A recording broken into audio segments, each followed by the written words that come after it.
I love connecting you with other physicians who have a real heart and passion for caring for people, and that's exactly what you're going to get in this episode with Dr. Jess.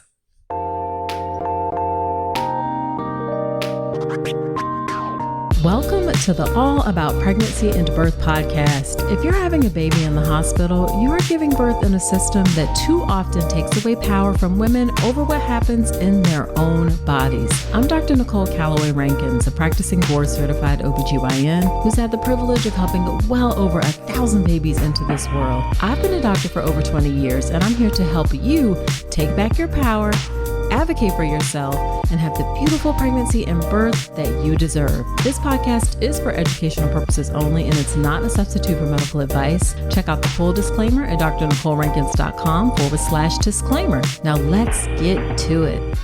Hello there. Welcome to another episode of the podcast. This is episode number 253. Whether this is your first time listening or you have been here before, I'm so glad you're spending some time with me today. Dr. Jessica Daigle, Dr. Jess, is a board-certified pediatrician who works as a neonatal and pediatric hospitalist.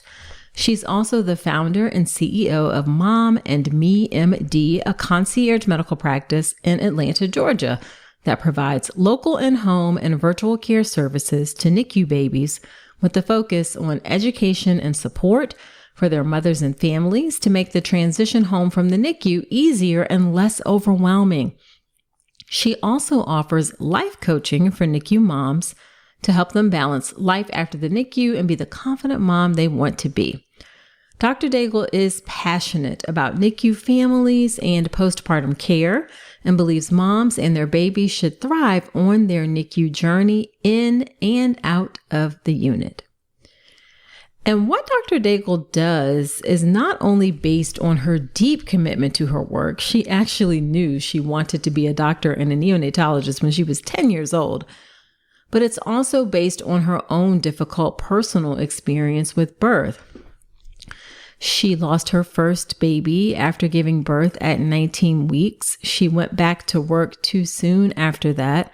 Her next pregnancy, she was on bed rest in the hospital for 65 days, from 22 weeks to 31 weeks when her son was born at 31 weeks. And her daughter was also born a bit prematurely as well.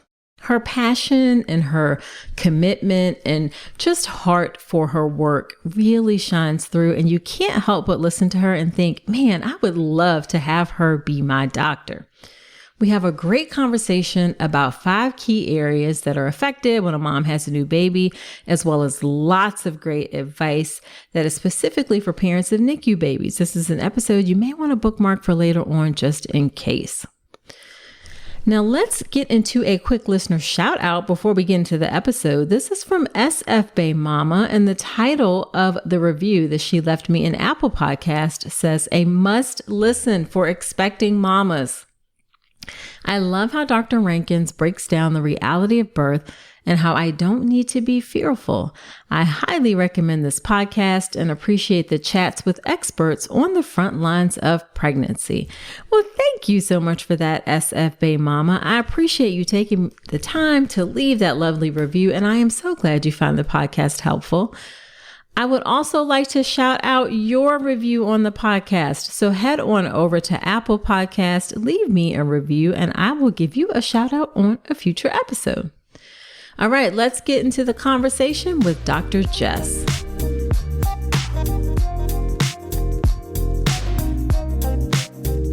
Thank you, Dr. Daigle, for agreeing to come onto the podcast. I am so excited to chat with you today. Thank you. I'm so excited too. I've been a fan for a long time on LinkedIn, and it's just so reassuring to see someone passionate to do the work they do on the OB side, especially given everything we've learned and training and all of that.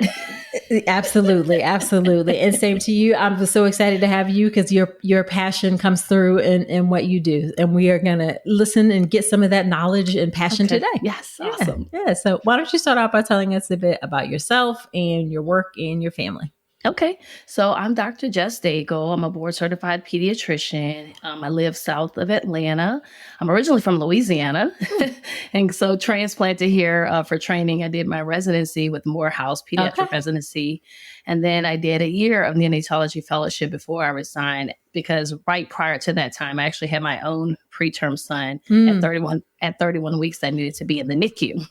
Okay. So, so I had him, and then I have a 5-year-old daughter. So his name is Liam, and my daughter's name is Avery, and they are definitely the joy of my life. Yeah. And I always laugh because I was one of those people that grew up saying I did not want to have children. I was like, nope, nope, no. I'm just going to take care of everybody else's children. So I knew early on I wanted to be a pediatrician from like 10 years of age. So that was in my life plan for sure. Right. But all the rest of it were surprises along the way. Right. But right. I always say that it was good surprises. So I'm grateful. I'm definitely grateful. And my life experiences has definitely informed the work that I do. And I think that's probably how it should be, actually. Yeah, absolutely. Absolutely. So I like to be sure that really we're uplifting the voices of experts, because there's so much information out there. You know, everybody and their mama is hopping on social media and saying things. So can you tell us a bit about exactly what your training, your pediatric training, what training you went through, and not even just pediatrics, even before then, the training you went through to be able to do what you do? Yeah. So actually from the age of 10, I wanted to be what's called a neonatologist. So that's a subspecialty of pediatrics. So it's a pediatrician that does more extra training in taking care of sick infants, and they could be premature infants or term infants, but infants that's right after birth require intensive care. And so I had read this book called The Long Dying of Baby Andrew, and it was actually an autobiography of a family who had a real preterm son. And it was kind of an ethical book because they were fighting for the right to like just let him die in peace, as opposed to all these heroics. And that was right around the time that surfactant was coming out. And for the listeners, surfactant is something our lungs make that allows us to breathe more easy. And so preterm infants don't start making that until roughly 28 weeks. So earlier than that, they struggle with their lungs functioning properly. And so this family just wanted their baby to, die. They had kind of come to terms with what it meant. But that was around that time that was coming out. So, us in medicine, we're about saving lives and doing no harm, and which is arguably one of the things that intrigued me, because about quality versus quantity of life. And even at a young age, my mom always said I was an old soul. But even at a young age, I was fascinated by that. Like, what is the right thing, right? And so I did some research, and there's this website called Neonatology on the Web. And actually, this many years later, I just turned 40. So this many years later, 30 years later, that website is still around. Isn't that crazy? That is crazy. Yeah, but it tells you what to do. So it's like, you got to go to school this many years. Okay, you go to college, and then you go to medical school. It tells you what happens in medical school, and then tells you about pediatrics residency, which is where we learn how to take care of children. Right. And so I made it all the way through all those stages. And then I was applying for fellowship as well. And I got in. But like I mentioned earlier, prior to that, that's when I had my own son. So it shifted my life course in a way, which is often what can happen when you have kids. Yeah. So my training is like, I did like medical school, just like what you have to do is go to medical school, which is about 4 years or plus, depending on if you do a PhD or something else extra.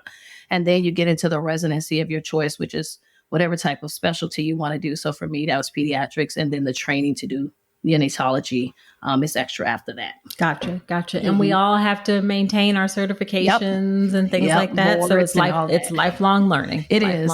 And it should be, because so much has changes over time. And so sometimes I'm always intrigued when people are always trying to do things from years ago. And I'm like, we're supposed to be improving. Exactly. So tell us about Mom and Me MD. What is that? So Mom and Me is, this was my attempt to connect and support families after they have the baby, outside of the hospital. So when I was in training, when you're in training, you can have the choice to do things that are more clinic-based versus hospital-based. And this is mostly for the listeners.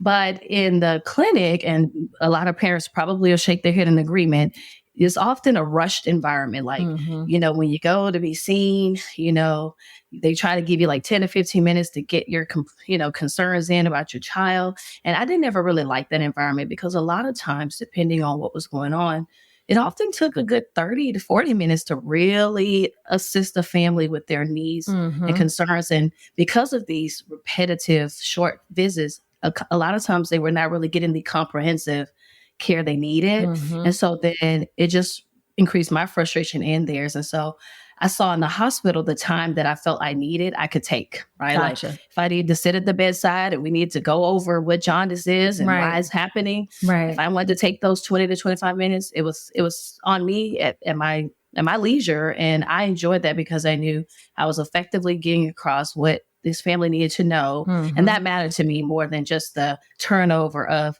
how many people I was seeing. And Sure. I understand that medicine is a business. So I find early on, I tell residents, like, you just have to decide what kind of person you want to be Right. and who you want to help. And then that's how you're going to fit in where you fit in, you know? Yeah, exactly. Exactly. So I started working in the hospital, and we'll get to my story about how I got there. But I started working on level 2 NICU, which I loved because it's taking care of families. And again, I can spend that time educating them about, well, why is your baby being admitted to NICU? What do we want to happen? What needs to go on after that? But I found that I also wanted to follow them after. So it's like trying to get that clinic environment without the constraints of the time. And I wasn't quite sure I could really do it. So I fought it for a little while. And then I started like just Googling like home health or follow up in the home, kind of like that old school medicine, which is why I wanted to be a doctor anyway. I love the idea of like going to someone's home and connecting with them in their space where they felt comfortable, right? And I found a neonatologist in Colorado that was doing it. And I was like, oh my God, like somebody else has this great idea and understands what's needed. Right. So I connected with her and she told me about the business model. And so the term of mom and me is almost, since I'm a pediatrician at the time, it comes almost from the baby's perspective, like the baby understanding, the child understanding that it's me and my mom, like us together is important.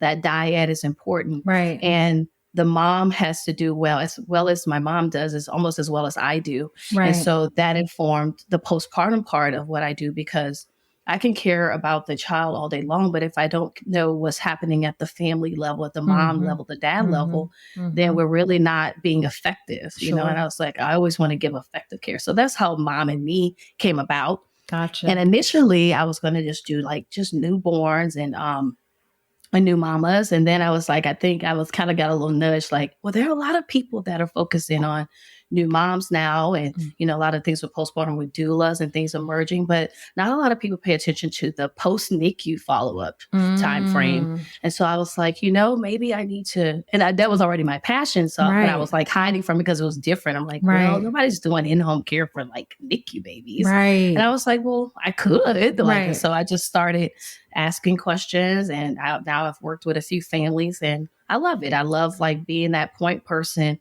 that's like that extra level of knowledge and reassurance for the families, because again, they're still going to the pediatrician appointments that may often feel rushed. And I've had some families say that, like, well, I needed just a little bit more time to talk about what's going on with my baby. So that's how Mom and Me came to be.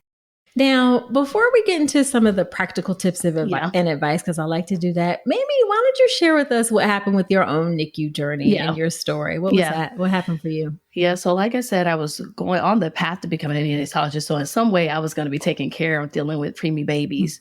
In my intern year of pediatrics residency, I got pregnant, and then I ended up having a miscarriage right at around 19 weeks. Oh. And that for me was like my first reality into like, wow, like the work that I do and in a close nearby, because, you know, I'm seeing new babies being born all the time, especially because I was doing a lot of NICU rotations before that. And even in my residency, had made it heavy. I was just, it just threw me for a loop about like what these parents are feeling, people who are going through these experiences. And then it really opened my eyes to the fact that we don't talk about it.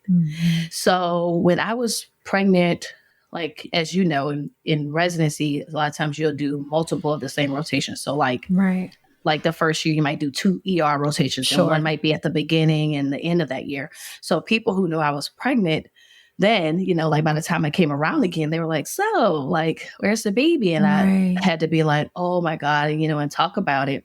So it's that re-traumatizing, right? You're kind of trying to heal, and then you're having to explain all over again what happened. And then it helped me to have a personal conversation with my OB, because she didn't make it for that delivery. And I ended up delivering the baby like by myself, like in the bed in the hospital. And so we had to have a talk about that, because I didn't like the way some of that was handled. But I think Nobody wants to feel like an afterthought. And as an OBGYN with more than 20 years in this work, I've seen far too many places where women are treated like one, especially in research. Pregnant women, particularly women from diverse racial and ethnic backgrounds, are routinely excluded from clinical studies.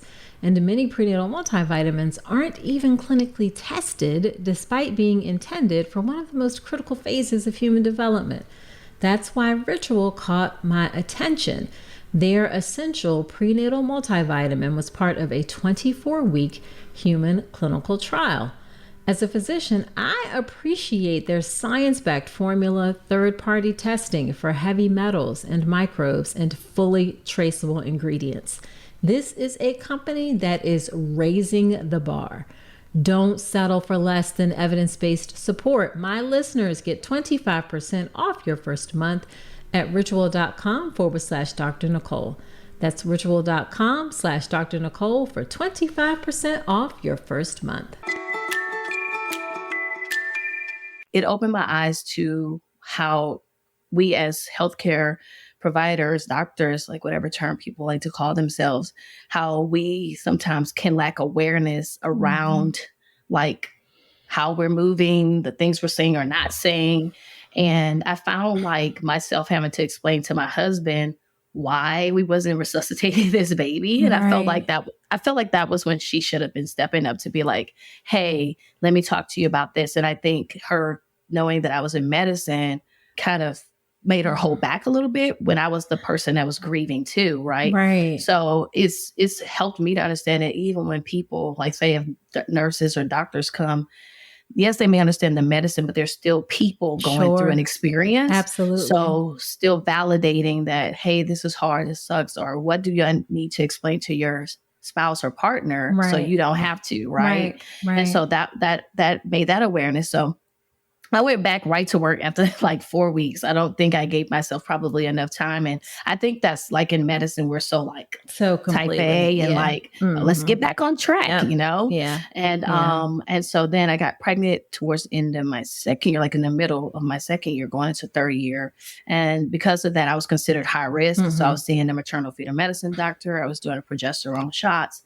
And so during the pregnancy, though, like the prior pregnancy, when I had the miscarriage, she had said I was doing some cervical funneling. So, and I started having some early labor pains. And so she had told me to be on bed rest, but I was in my house and I was like trying to do my best, but I don't know. Like, and now I give myself a little grace about that because I'm like, I think what was going to happen. If I just had laid down in my bed all day, I think it still would have had the same outcome because all I did was like walk around my apartment. Absolutely. And like, then I went to get something to eat one night and that's when I went into full on like labor.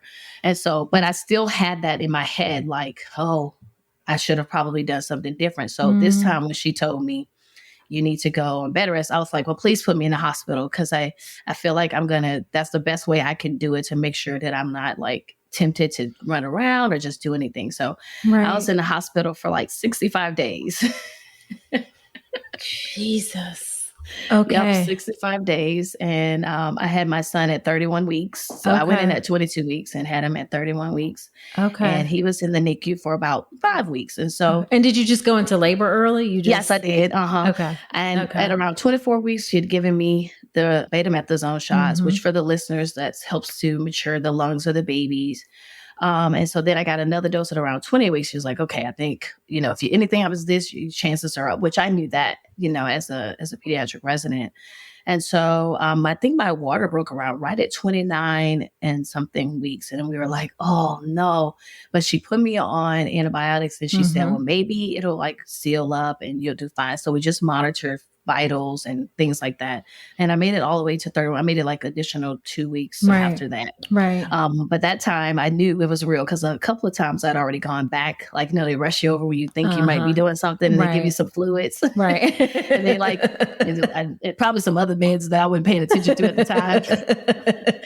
Like I know more now about it than I did then. Right. But and then they would calm down. They'd be like, all right. But that third time I texted her, I said, no, lady, we're having this baby today. I timed this. Gotcha. So we had him and he actually did pretty good in the NICU. Like he got a dose of the surfactant that I mentioned earlier. Mm-hmm. And then he was on the vent that night. And then by the time I got to see him, he was actually going on room air, and he stayed off of oxygen that whole time.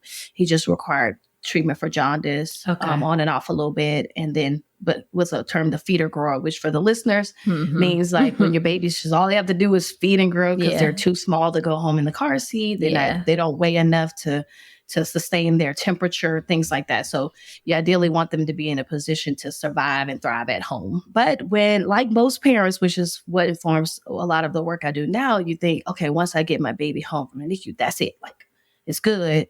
But the NICU journey keeps going. Yes. Yes, it does. Yes, it keeps going. Therapies and yes. I mean, my first daughter was 32 weeks, so I totally. Yep. It keeps going. The worries there. All of the things. All of it. And you know, I don't regret it in the sense that I wouldn't have really been able to connect with my families now if it wasn't for that, because even as I wanted to do the work, becoming a neonatologist, I would have only still understood the medicine. I would have not ever understood the emotional impact or the life impact of having a preemie without having my own. It's just some things you're not going to understand unless you experience it. Not that I want everybody to experience it to help people, but in truest form, when you've experienced something, can you really truly empathize with others? And so he had to go back on a feeding tube for a little bit.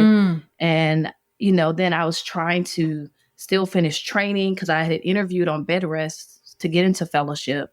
And I got in, and then I had to finish training late. So everything got shifted. And I don't think I made space for the fact that my life had changed. I was, again, trying to let me try to get back on track instead of being like, you know what, let me take whole space for this experience and see what is different. What are my current needs as opposed to what I thought whenever I was childless. Sure. That's different. You know? Right. And so that's kind of what has informed that part of my work, and why I also adding life coaching on for NICU moms, because that part of moving forward can be very difficult, because some part of you still has to deal with the trauma of being in NICU. And I never thought that it was traumatic, actually, because I think since I knew what to expect, but I needed to recognize the emotional impact more than I'd had at the time. Yes. Yeah.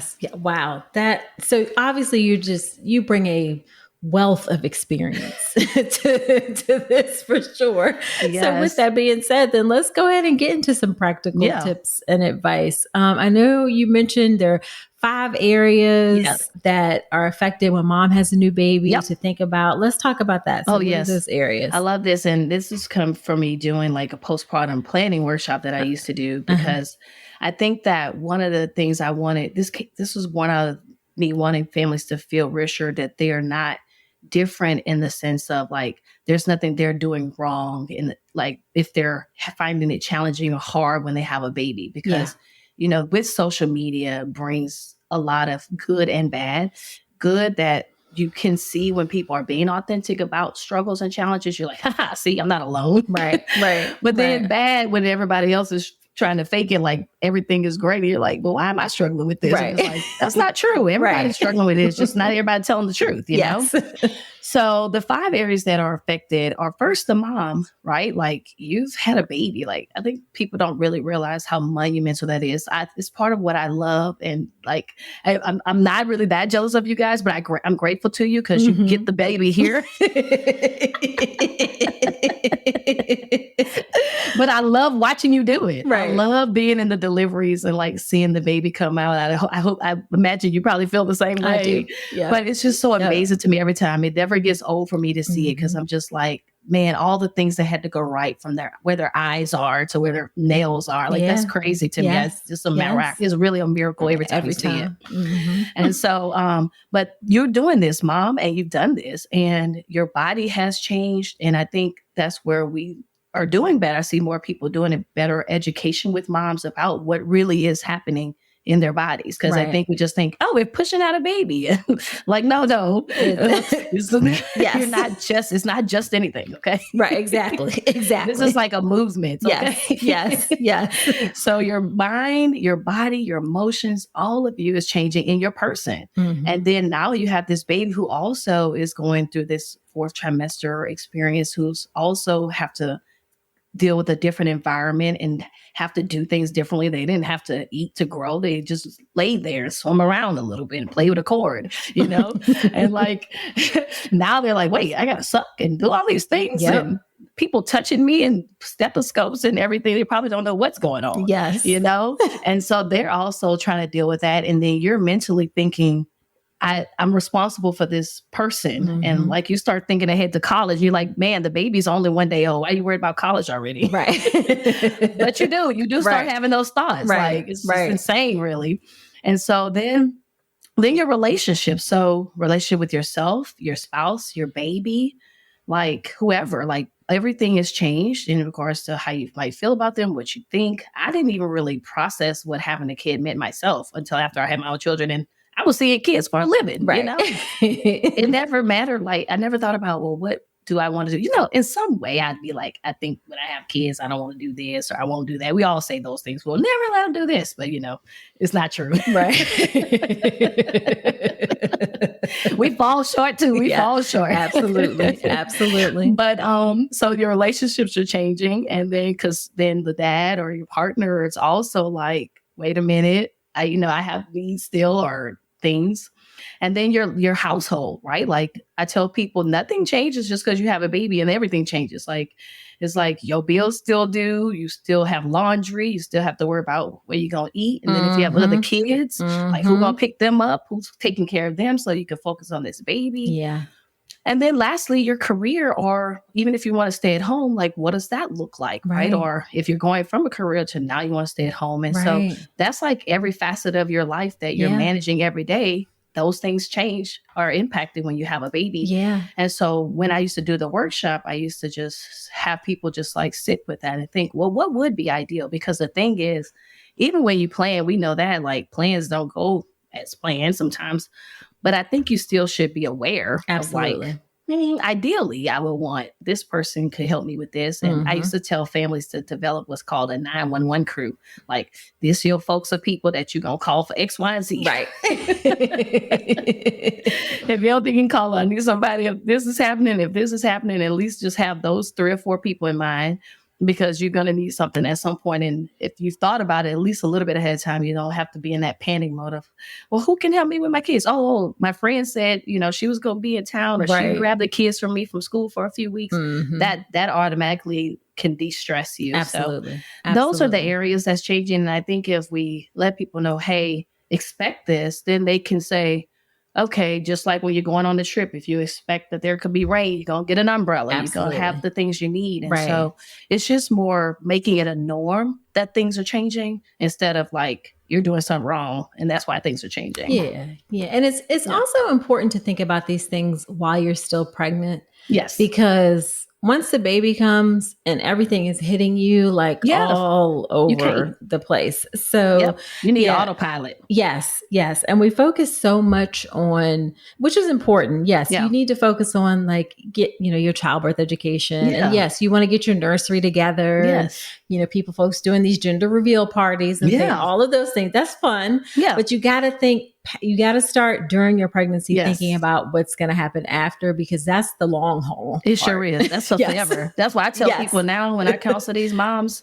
if I see them ahead of time, I'm like, don't be asking for all these baby clothes at your baby showers. Tell them you need stuff for you. Yes. Because the baby, a pack of white onesies and some socks, they're going to be all right. They don't care what you, They don't. They don't. I had stuff, people gave me stuff that I had to give away. People gave me stuff when my child was going to be 24 months old. I've been like, I hope in 2 years I'll be able to provide for her. Right. I could have used that money for a meal or something. Right. Yes. You just have to think practically about the things that are going to best serve I think it's just making it normal too. Like, right. Because the baby showers and the general fields, we made that a thing. So now we need to make like mothering parties and like things to support the mama thing, like start our own new trends. Yes. So that becomes the norm. Absolutely. I love it. I love it. I love it. So let's talk about what things do you want to say, like what pieces of advice, 2 or 3 pieces of advice specifically for parents that have NICU babies? Yes. So I'm actually doing this funny. I'm doing a masterclass tomorrow on 5 things to do or know if you should find your baby admitted to the NICU. And it's because for a lot of people, it is a surprise their baby ended up in the intensive care unit. Because if there's something going on in the pregnancy early enough, a lot of times they're being told like, hey, you're going to need to go deliver at this specific place because they're going to need this specific surgery or things like that. And so those families end up a lot of times being introduced into what is a NICU early on. But for most people, they're like, going on in their married life and some event happens where they're delivering early or the term baby is not breathing right or doing something. And so what I would say for families who end up in the NICU is, one, just grappling with the fact that you did your best. Like, because I for 99% of the people, if you had some foresight that to do X, Y, and Z, you won't end up there. I think most people would take that chance. Like, okay, so you're telling me if I do this, I won't have a baby in the NICU. Okay. So, but we know that's not possible for a lot of times. So try to work on letting that guilt go. And then the second thing is rallying like friends and family to support you, or in a way, choose a point person that could be that sounding board for even communicating with the doctors and getting information, especially right away, because most of the moms who end up having a baby that is going to NICU, they themselves are requiring some type of further care as well. Like they're on MAG and because of preeclampsia, or they're having to go to the ICU themselves because they needed something or lost too much blood or just different things, then they're not being connected to their baby. And it's often someone else that's seeing the baby, the grandma or the dad. So really empowering them to be like, hey, please get the information, communicate with the nurses and doctors about why the baby is there and what are the next steps, and feel empowered to do so. I'm really, really big on empowering families to advocate for themselves when it comes to communicating with the healthcare team. You should not need to be afraid to talk to anybody about anything regarding your baby. Now, there's a way to do it. And we don't have to be aggressive and frustrated, but I've learned to read into even that aggression as fear. And so that's why I even say for healthcare providers to take a step back and look at it through the lens of this is a family who we do this every day. Like this is most of the time their first experience and encounter. We when we went to work, we knew the chance of us dealing with a preterm baby or a sick mom or whatever. They didn't know that was going to be what happened when they woke up that morning. So thinking about that, but really, one, knowing that you can advocate for yourself, you have a right to understand what's going on with your baby. Like, why are they being admitted? Ask these questions clearly. Like, why are they being admitted? What is the next step? What do you have to do? And what do you foresee as far as when they'll be able to go home? And I'm trying to think what else, like other than that, the guilt, I think really important is get a notebook or something that you can write and keep track of things too, because a lot of information is coming at you. And I don't mind repeating. I tell people we're going to probably have the same conversation over the next week about 3 or 4 times. And I'm okay with that. I plan for that because they're only going to retain about probably 5 to 10% of what you said. And the first thing is they just want to know is their baby okay? And then after that, like when they could come home. And then you got to fill in all the middle. Like, well, let's slow down. But I don't let that frustrate me because I understand they just want to know everything's going to be okay. And so that's my tips automatically for the families at this time. I love that. I love that. So as we wrap up, what would you say is the most frustrating part of your work? I think it's for me, and frustrating.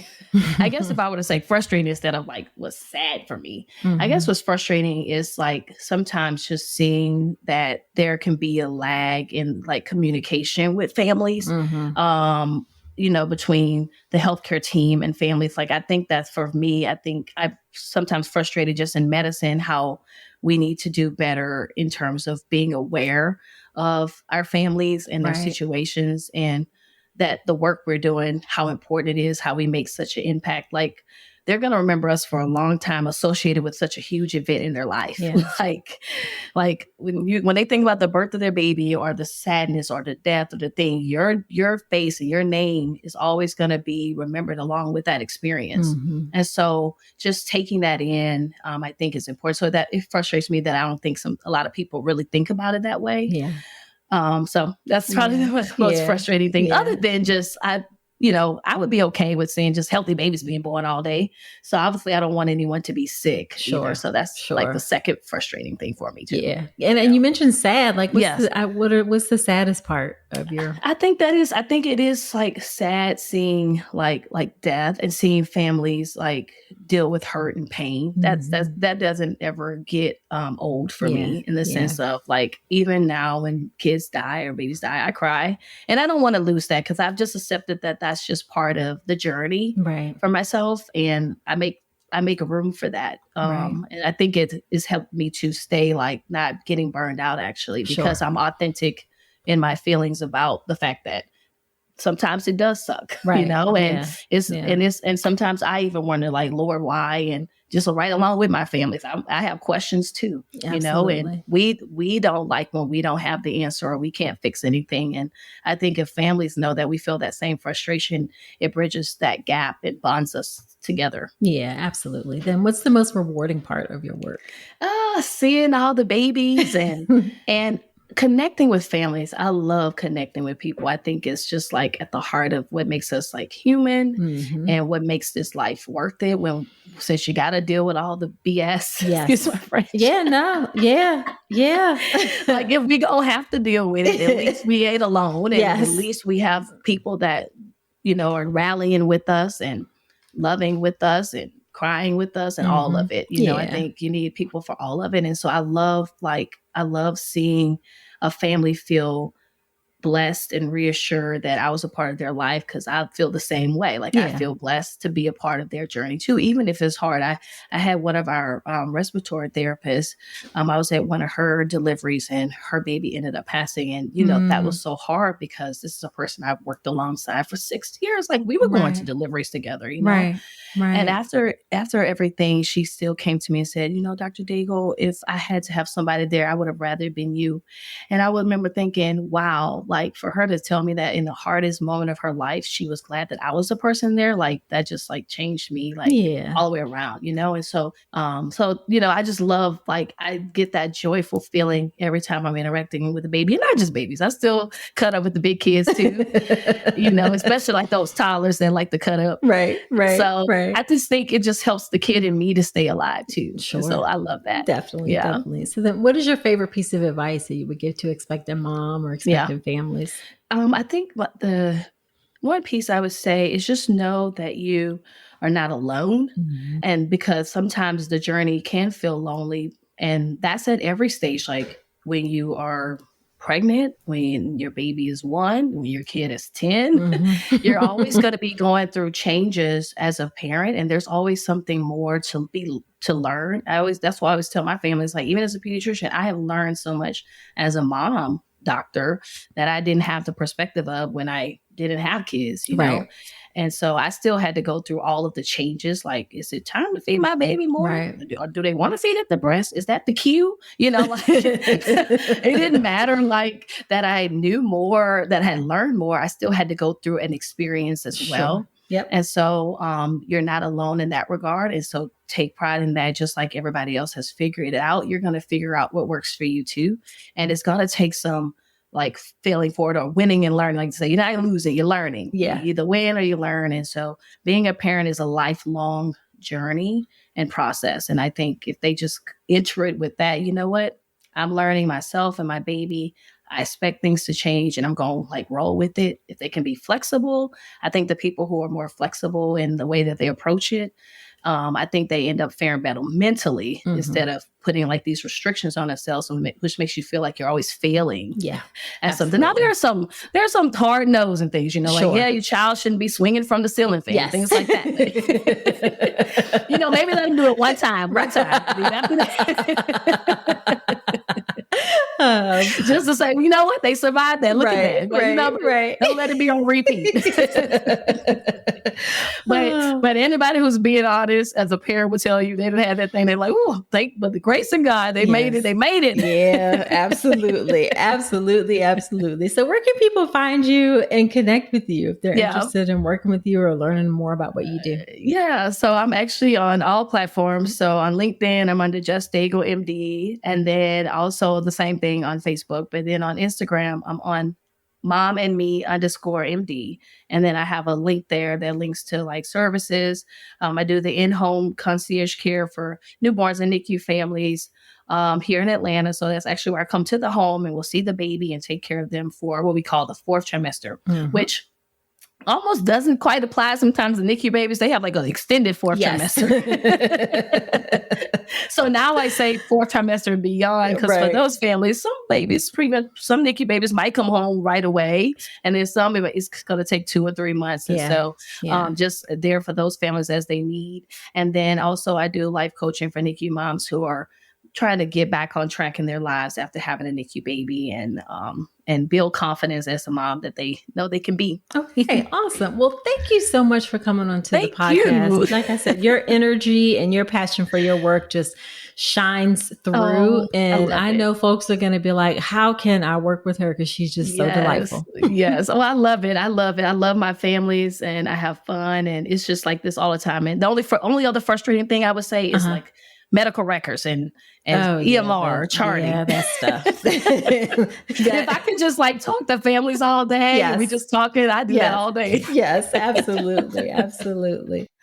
Well, thank you so much again. And I love the work that you do. And like, I love your new way of thinking about labor and delivery. And it was so refreshing for me to see that because, sometimes you're like in there, you're like, can this be done a better way? And when I started hearing you talking, I'm like, see, I'm not the only one that think things could be done a better way. There you go. I love it. Well, thank you so much.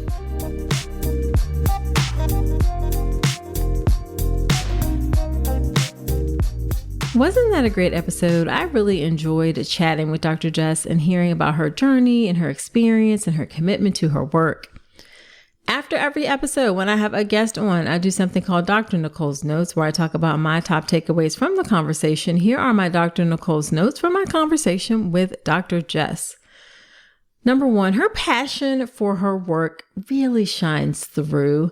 And I know for a fact that there are many of us out there who approach care like this, where we are truly and honestly committed to service and appreciate the privilege of what it is that we do. You just have to sometimes do some work to find them.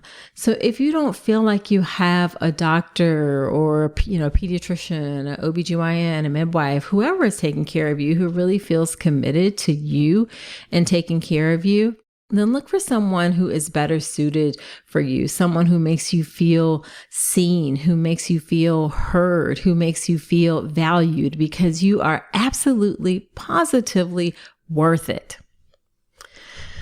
All right, next thing is give yourself some grace. None of us are perfect, and sometimes despite doing all the things right, some things will just happen that are beyond our control. Dr. Daigle felt some guilt over being on bed rest, and then she started having contractions, and when she went to get something to eat and, wondered, could that have impacted what happened? Probably didn't, but it's hard sometimes to look back on things and wonder, could we have done something different? Just give yourself some grace. You are doing the best that you can, and you are doing a great job. Sometimes things are just difficult. Sometimes life, unfortunately, is just hard. So keep your head up. Know that you are doing great. Know that you are doing wonderful, and give yourself some grace. And then the last thing I want to say is be sure to prepare for postpartum while you are still pregnant. This is not something that we talk about nearly enough. And it's definitely not something that you're going to get a lot from your OBGYN. We focus a lot on pregnancy care, prenatal care and the birth, but not a lot on what happens postpartum. And really postpartum is the long haul when things really, really, really get started and cranking up with life and the changes. So think about things like your household, like your finances, like your relationships, while you're still pregnant. And that third trimester is a good time to do that. And it doesn't have to be overwhelming. It doesn't have to take up tons of time. Sometimes it can feel like, oh my God, I got to do this. I got to do that. I got to do, all of the things. But just give some thought to the things that she discussed in the episode. Preparation is key to help you manage any of those life circumstances that pop up. And having a new baby is a huge new life circumstance. So just taking a bit of time to think about those things that are going to come up after you have a baby and setting yourself up for success in the postpartum period is really, really important. And a little bit of time can go a long way to help. Speaking of preparation, I would love for you to come and take my birth plan class, Make a Birth Plan the Right Way, to help you get prepared to have the beautiful birth experience that you deserve. The class is totally free, and I'm doing it live at the end of the month. On April, I want to say 30th it is. You can head to my website at drnicolerankins.com/birth plan in order to sign up for that class. Registration will open on April 15th, and the class is again on April 30th. This is a great opportunity to connect with me live, to connect with other pregnant folks. So do check that out. It's drnicolerankins.com/birth plan. I cannot wait to see you there. So there you have it. Please share this podcast with a friend, and go ahead and remember to head over to Apple Podcast and leave me that review. And Apple Podcast, I'd love to hear what you think about the show. And I love to do shout outs and say thank you for all of the kind words that you say all about pregnancy and birth. So that's it for this episode. Do come on back next week, and remember that you deserve a beautiful pregnancy and birth.